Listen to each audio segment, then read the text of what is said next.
Welcome to student dictation 5 second बाद शुरू होगा।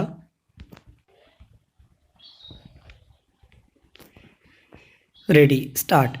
देश में बढ़ता हुआ प्रदूषण लगातार मुश्किलें पैदा कर रहा है। विराम।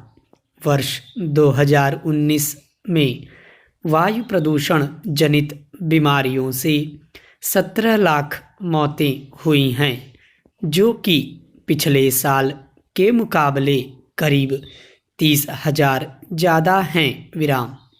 इन मौतों से देश की 1.4% जीडीपी औसत तौर पर प्रभावित हुई है, जो करीब 2,60,000 करोड़ रुपए है। विराम।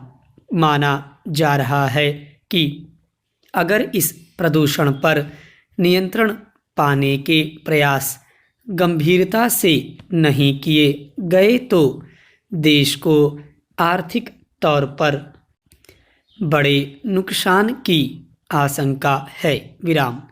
इशारा किया जा रहा है कि देश की 2024 तक $5 ट्रिलियन की इकोनॉमी का सपना भी इससे प्रभावित हो सकता है। विराम।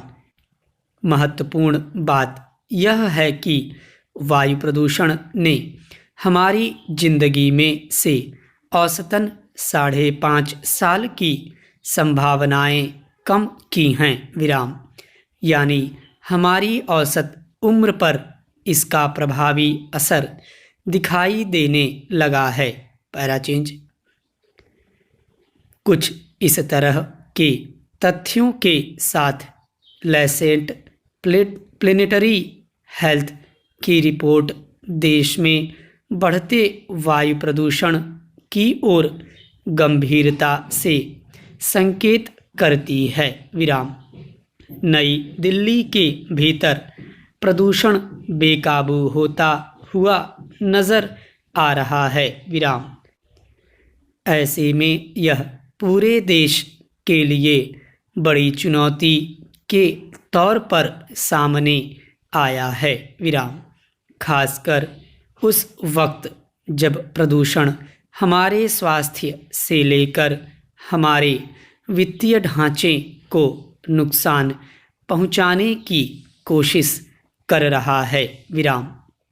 वायु प्रदूषण से होने वाली बीमारियों के इलाज में जीडीपी का 0.4% तक खर्च हो रहा है। विराम।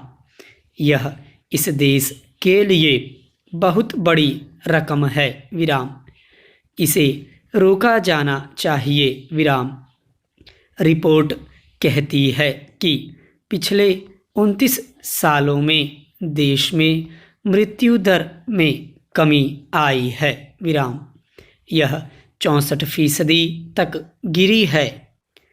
लेकिन वायु प्रदूषण से होने वाली बीमारियों और उससे होने वाली मौतों की तादाद में 115% की बढ़त दर्ज की गई है। विराम। यह आंकड़ा डराने वाला है। विराम। इससे डरने की जरूरत भी है। विराम। हमें वाकई सचेत होने की आवश्यकता है। पैराचेंज। दरअसल देश को वायु प्रदूषण जैसे मुद्दों को गंभीरता से लेने की जरूरत है। विराम। जिस तरह देश ने स्वच्छता अभियान को गंभीरता से अपनाया और सरकारी कोशिशों में अपनी भागीदारी सुनिश्चित की है, वह काबिले तारीफ है। विराम। वायु प्रदूषण जैसे मसलों में सरकार को इसी तरह के गंभीर प्रयास करने होंगे। इसके साथ ही कानूनी तौर पर भी कड़े प्रावधान करने होंगे। विराम। देश में प्रदूषण नियंत्रण कानूनों का जिस तरह से मजाक बन रहा है वह चिंताजनक है। विराम। औद्योगिक इकाइयों से लेकर वाहन चालक तक इसकी गंभीरता को समझने का प्रयास नहीं कर रहे हैं। विराम। ऐसे में जरूरत है कि एक अभियान के सहारे प्रदूषण नियंत्रण में आम आदमी की भागीदारी भी सुनिश्चित की जाए। स्टॉप।